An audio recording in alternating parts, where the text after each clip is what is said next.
Today, I will tell you how 26 children were left to die in a dark Yorkshire mineshaft. In 1838, the British Empire used 7-year-olds as human fuel, forcing them to crawl through freezing clay for 14 hours a day. But on July 4th, a sudden flash flood trapped them underground, and within minutes, 26 bodies had to be dragged out of the mud.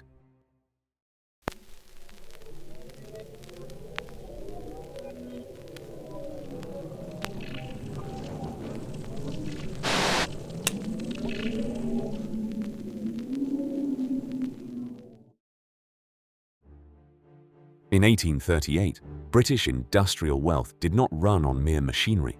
It relied on children crawling through freezing clay for 14 hours a day. Inside the Huskar Pit in Silkstone, these children were the logistical spine of the operation. They worked as trappers and hurriers. Trappers sat alone in total darkness for the entire shift, operating the ventilation doors that prevented lethal gas buildup. Hurriers chained heavy coal carts to their waists, hauling them through tunnels less than 3 feet high. On the 4th of July, 1838, 40 children were stationed in the deep workings.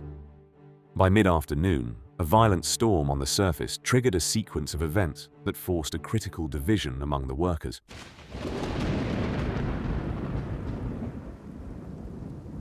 The choices made in the next 10 minutes determined who lived and who died.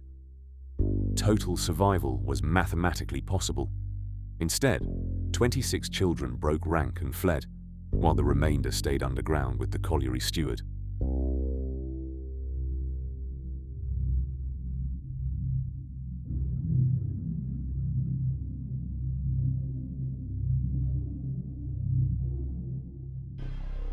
The temperature on the surface had reached an unusual summer peak, baking the hillsides until the topsoil hardened into an impermeable crust. Deep below, the temperature remained a constant damp 50 degrees Fahrenheit. At approximately 4 p.m., a violent cloudburst struck the region. Within minutes, several inches of rain fell onto the hardened hillsides. The water did not absorb into the soil. Instead, it formed a fast-moving flash flood that surged down the valley slopes, carrying thousands of tons of loose topsoil and clay. This torrent advanced directly toward the exposed openings of the pit. On the surface, the immediate volume of water overran the drainage trenches and cascaded into the engine houses. The water instantly extinguished the boiler fires, disabling the steam-driven winding gear. The main transport cages, the ones you see fenced off today, froze inside the vertical shaft. The underground workforce was completely isolated from the surface. Colliery steward William Lamb took immediate structural command of the situation.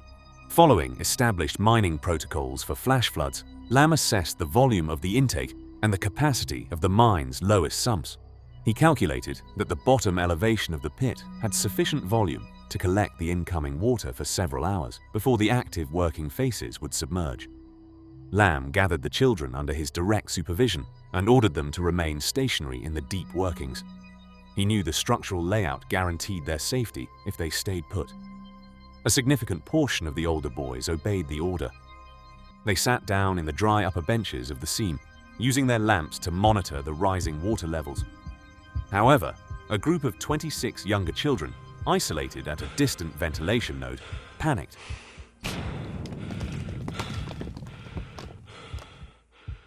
The acoustic properties of the narrow stone shafts distorted the sound of the surface thunder into the booming resonance of a catastrophic roof collapse.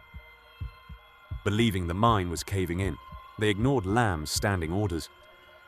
They abandoned their stations and fled toward the dayhole, the steep, unmechanized air intake tunnel that sloped upward into the woods. We trace these forgotten structural failures every week.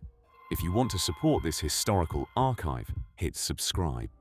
The 26 children scrambled up the wet, incline tunnel toward the daylight visible at the mouth of the woods. They were less than 30 yards from the exit when the surface floodwaters broke through an earthen bank directly above the dayhole.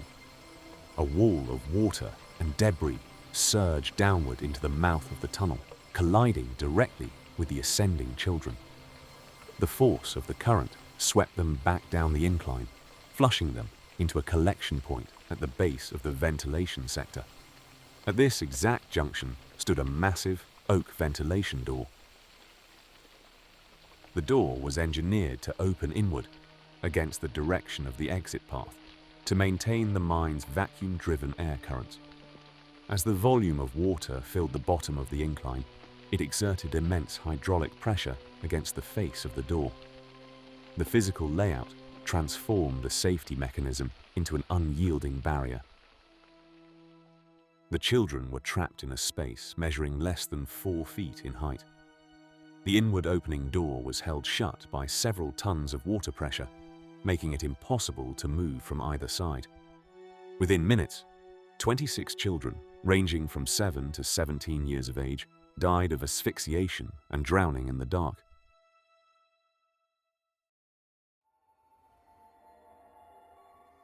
The recovery operation began after the surface water subsided. Local carpenters constructed 26 plain pine coffins on the grass of this churchyard, because the parish workshop could not accommodate the volume. The subsequent coroner's inquest ruled the event an act of nature. William Lamb, who lost his 8-year-old son George in the disaster, faced no criminal charges. The pit resumed commercial operations within weeks. However, the bureaucratic aftermath moved with unprecedented speed. The handwritten transcripts of the Silkstone inquest were forwarded to London, where they caught the attention of parliamentary reformers. They utilised the precise, clinical data of the Huskar disaster, specifically the ages of the deceased trappers and the conditions of their labour, to launch a sweeping Royal Commission of Inquiry. In 1842, using the Huskar data as the primary empirical evidence of industrial systemic failure, the British Parliament passed the Mines and Collieries Act. The law established an absolute prohibition. No female of any age, and no boy under the age of 10, could legally be employed underground within the British Empire. If you want to help us preserve these historical archives, subscribe to the channel now. British child labour laws were not born in political chambers. They began here, forced into existence by the raw data of a tragedy carved into the stone of a Yorkshire churchyard. The children who obeyed orders and stayed below survived. The 26 who ran for the light were wiped out by the very landscape they tried to reach. The woods have long since reclaimed the valley, and the shafts are filled with stone. But the physical markers remain. A permanent archive of the day the British Empire was forced to stop trading the lives of its children for coal.